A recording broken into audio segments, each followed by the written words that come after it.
Well, would you look at that, the first video I'm posting in 2017. In a year, we can look back at this video and say, we had no idea what we had coming. So another year has passed, which means we're all 1 year older, which means we're growing as people, which yeah, this is a stretch. I didn't have a transition. As a youngster, I was prone to believing people pretty much unconditionally, as with most children. I just had too much trust for my own good. Like, oh, why would anyone have any reason to lie to me? The world is full of nothing but nice people and purity. Of course, I've grown out of that mentality and am a lot more cautious. But for a while, people could just tell me things and I just believe them. I got thinking about all the ridiculous things people put in my head that I stored as facts, and I decided to make a list of the craziest ones. And also just letting you know, I was like younger than 7 in all of these stories. Don't worry, I didn't just find out these things aren't true like a couple months ago or anything. When I was in 1st grade, for some reason my mom told me aluminum foil is poison and if I ever bit it, I'd die.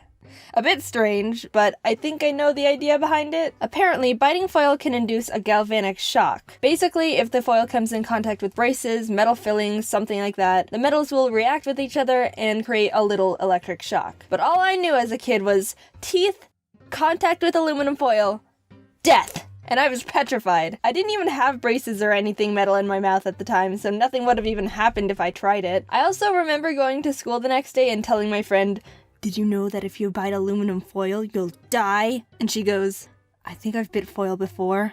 And I was like, how are you not dead? Grasshoppers spit acid in your shoes. This one probably needs explaining too. I was at recess with some friends and we were running around in the grass without our shoes on. When we went back to put them on, there was a little grasshopper sitting at the bottom of my right shoe.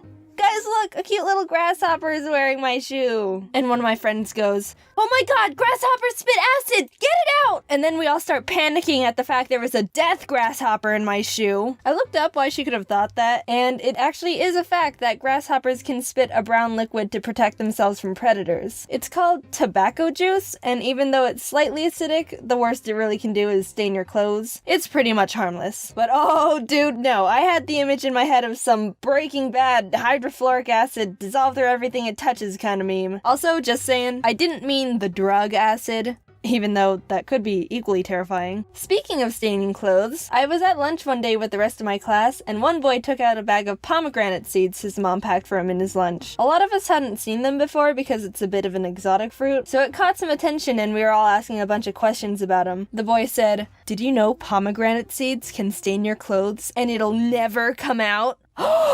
Whoa. That must be one powerful fruit. It never comes out? Never ever forever? Not even with the power of OxiClean Laundry Stain Remover. It gets the tough stains out. And then we watched the kid eat a bag of pomegranate seeds sitting sideways with the seeds on the space next to him because he didn't want to spill them on himself. Looking back, it was definitely just his mom exaggerating because she didn't want to have to deal with the stains and laundry. A sly parenting trick if I do say so myself. It's weird to think she's out there somewhere and she doesn't even realize she accidentally taught me that lesson too. This one's actually kind of common to believe, and I think a lot of people have been passing this myth around for a long time. Sitting too close to the TV is bad for your eyes. I did research on this one as well, and even though it might seem like it could be true, there's apparently no actual evidence that sitting in front of the TV is damaging to your eyes. But oh, little old Jaiden believed it, and you know what I did with that information?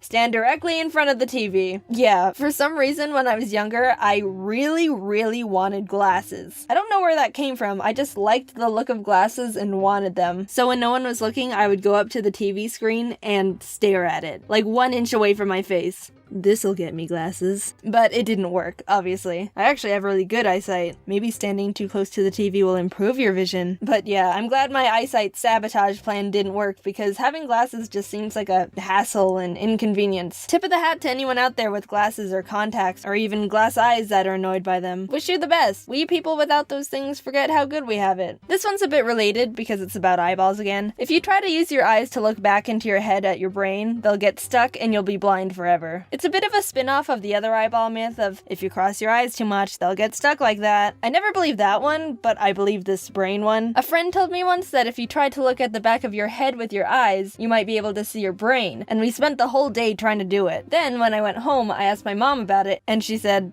"Don't do that, they'll get stuck." I think I believed it so quickly because if you try, it does kind of hurt your eyes a bit because they're not really supposed to be able to look back into your head like that. And I thought that was like your body saying, don't push it, this is a warning. And even to this day, I'm a bit nervous pushing my eyes to their rotation limit. I don't know how else to say it. I know it's not true, but it's still always in the back of my mind, which I'll never be able to see. And finally, the most ridiculous thing I believed. So I don't know how this happened. No one told me this. I don't understand where I went wrong here, but somehow I ended up confusing the disease tetanus with AIDS. I don't know how I did that. Back then, I didn't even know what AIDS was. And yes, I am considered a PG channel for the most part, so if you're a youngster watching and you don't know what AIDS is, your parents will explain it more in a few years. It's a disease that you don't need to worry about for the time being. Only adults should need to worry about it. So yeah, I thought tetanus was called AIDS. The disease that you can get from an infected cut was called AIDS to me. And the worst thing about it is this one time someone accidentally cut themselves on a rusty shovel, and I have the memory of saying, careful, you could get AIDS. What? Why? How did this happen to me? I don't understand what went wrong. How do I mix those two things up? But whatever, I know the difference now and that's all that matters. But I do sometimes mix up saying tetanus and Tetris. Careful, you could get Tetris. I ended up learning a lot while making this video, and since I debunked a bunch of lies, I'm gonna tell you a truth I found out recently. Real quick, since this is the end card. So a friend asked me, what's the purpose of pink lemonade? And I was like, good question. So I looked it up, and I'm not talking about the lemonade from strawberries or any fruit to change the color. Classic pink lemonade. So apparently, pink lemonade originated because a long time ago, way back in the day, there was a concession guy selling lemonade at a circus. And he ran out of water and he had to hurry and find some more, and there was no river or stream nearby. And he found that a performer had just washed their red tights in some water, which turned it pink. So he used that pink water to make more lemonade, and just told people it was a special strawberry type lemonade, and he sold a bunch more lemonade. So next time you drink pink lemonade, the image of dirty circus tight water might pop into your mind. Sorry.